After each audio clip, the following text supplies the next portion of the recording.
বাংলাদেশের বর্তমান সময়ে যে ভারতীয় আগ্রাসন আমাদের বাংলাদেশের অগ্রগতির সাথে সবচেয়ে বড় বাধা, তারা ভারতের স্বাধীনতা সার্বভৌমত্বকে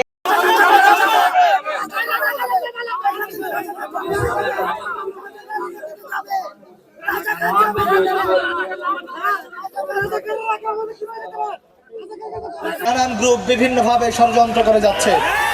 চট্টগ্রাম বিশ্ববিদ্যালয়ে দীর্ঘ ৩৬ বছর পর যে চাকসু নির্বাচন হয়েছে, সেই চাকসু নির্বাচনের পরবর্তীতে আমরা ভেবেছিলাম ক্যাম্পাসে একটি সুন্দর পরিবেশ নিশ্চিত হবে, কিন্তু আমরা দেখেছি সেই নির্বাচনের পরেও একটি পক্ষ নির্বাচিত প্রতিনিধিদের নিয়েও কটূক্তি করতে তাদের বাদ সাধছে না।